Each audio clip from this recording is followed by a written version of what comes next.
Hey, I am sick, and I think it's pretty obvious, but we're gonna roll with it. Sorry. I need to make more videos, man. I gotta do what I gotta do. I don't have a lot of time.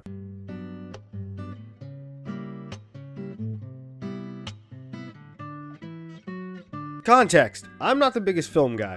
Not even close. It's only recently, around the beginning of 2018, that I started watching more videos about film and cinematography stuff and things like that. But two of my top all-time favorite movies are animated. One of them being How to Train Your Dragon, and the other being Wreck-It Ralph. And now Spider-Verse, cause oh my god. So imagine my limp potato looking ass strolling into Ralph Breaks the Internet on a Tuesday evening cause fuck $20 tickets, Stub Squad, after vague trailer after vague trailer, not having the best idea on what the whole plot would be other than social media jokes, with hopes that this random ass, out of nowhere sequel can be any form of magic that the last one was. Only for the credits to roll and me be mentally and physically irritated with the entire film. Now don't get me wrong, for all I know this could be a good movie and I'm totally missing it. There might be a whole underlining purpose and meaning that I'm not catching, but I think I did, and I don't really care for it. So what makes this movie such a disgraceful sequel that upsets me more than the last Shrek movie and the apparent reboot? Well, first, let's take the quickest look back to the original. Oh, and spoilers if you couldn't realize. Also, if you haven't noticed, I look different. This movie is the reason why.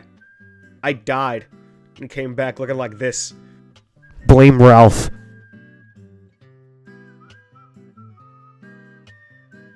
So in the first movie, Ralph pretty much says, yo, this bad guy thing kinda sucks, you know? I wanna be better than this. Felix is pretty hot shit, why can't I have that? Hops around some games. I know that video game, oh my god! Ends up at Candyland the Racer because Nintendo only gave them Bowser. Why didn't he have the Sunshine voice? The water's great! Hey, Junior! Oh yeah. Meet Strawberry Short Lolly. Things go wrong because, of course, and Ralph accepts himself as who he is by this quote. I'm bad, and that's good. I will never be good, and that's not bad.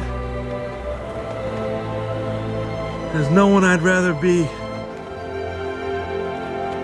than me. Becomes a hero and makes friends, and it's a good ending, resolution, and lesson. Oh, he was also kind of a colossal fuck-up too, but I mean, it works out and it's fine. The movie has everything it needs and it does it well. Comedy, video game references, wall-breaking, animation, and cameos out the ass. Hell, that was extra! They didn't need to do that, but they gave us a heart-to-heart moment with the geef, my guy! And you know, it's sad because that movie, without a doubt, will portray Eggman better than the live-action movie they're doing. Sonic 06, here we come! That being said, I don't think I have anything negative to say about this movie. All the important characters get screen time and everyone does something. None of the characters are annoying or act out of what you expect from them in a good way, and they all mesh well. Voice acting was pretty damn good too. So now everything I said about this movie, throw it all in the same place the toys almost died in.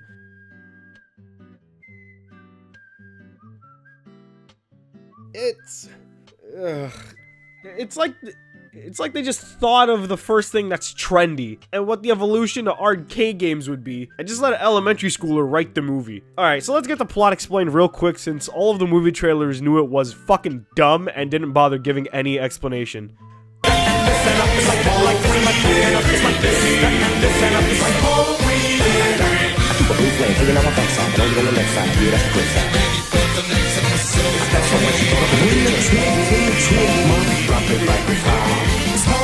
Ralph Breaks the Internet follows Big Soft Boy Hard Hands and the glitchy prison case as they try to get a replacement part for Candy Cart All-Stars Battle Royale. On the way, we get annoying shit, dumb shit, sabotage, a few new characters, an uncomfortable final boss, and the most undeserved ending ever. Okay, that for me is a good enough reason to end up in the internet since the game gets trashed out if they don't, and everyone ends up homeless cause sure. I'm not gonna rip on the plot itself, mainly because it serves its purpose. One of the only problems I have with it is that the whole internet thing seems to not really matter nearly as much towards the third act. But my biggest issue is the characterization of Ralph. Is that the word? pretty sure it's the word. Yeah, fuck it. Now, about halfway in the movie, I thought for myself, so who's the villain in this? Like, who's the asshole in this movie that's trying to stop everything? And then it hit me. Right when Ralph starts being a little whiny turd like an uncivilized child, that's when it hit me. It's fucking Ralph!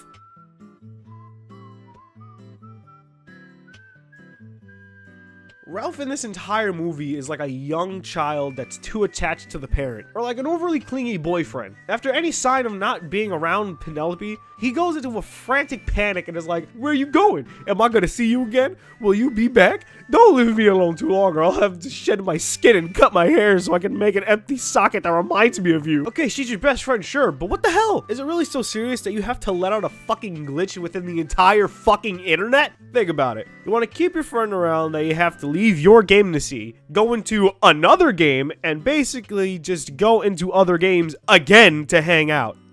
What the fuck is so different? It's basically the same thing, just another station or something. The only reason I can find that would make any sense is that it's an online game, so it's not really possible to leave it since it's 24-hour access.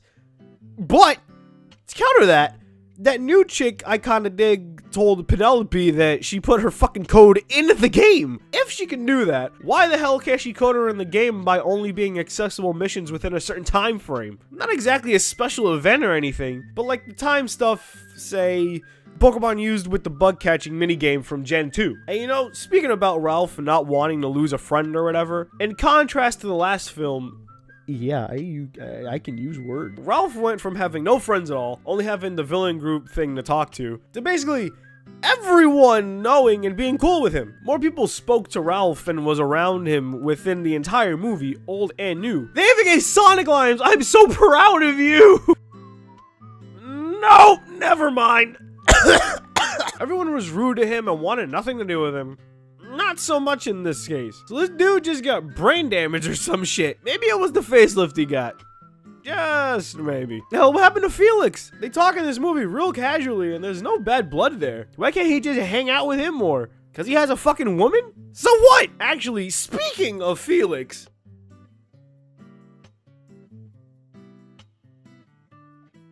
Felix was basically non-existent in this movie. He had like 3 or 4 scenes he was actually in.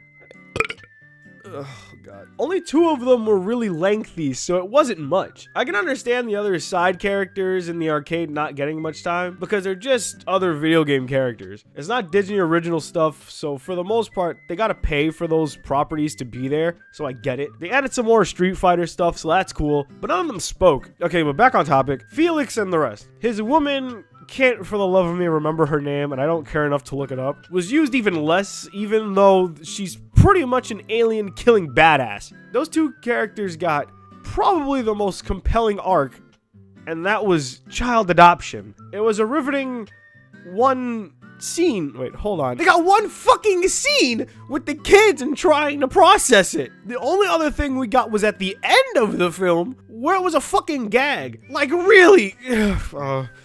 Okay, can I just maybe pitch an alternative so they could both be a little more anything? Alright, that little device thing that Ralph and Penelope got in the middle of the film, use any related way to be able to speak to Felix in Gears of War. Let them check in on Ralph at least once. You know, since Felix wants him to do this whole thing so they could get rid of the kids. This lets them talk more and can even show them with the kids again. Towards the end of the film, let what happened to Ralph and Penelope happen with Ralph and Felix. Let them see what's happening with the freaky Ralphs and shit. Rare gun shooter wants to charge in and help. But hell, throw Felix in there if he wants to help. Or don't, to make a babysitter joke or some shit. Either way, she or they could go, try to help it get still lose so they can still reach the same conclusion. Is that too much? Like, is that really an insane thought to think? Is that a truly impossible alternative so existing characters can be more relevant?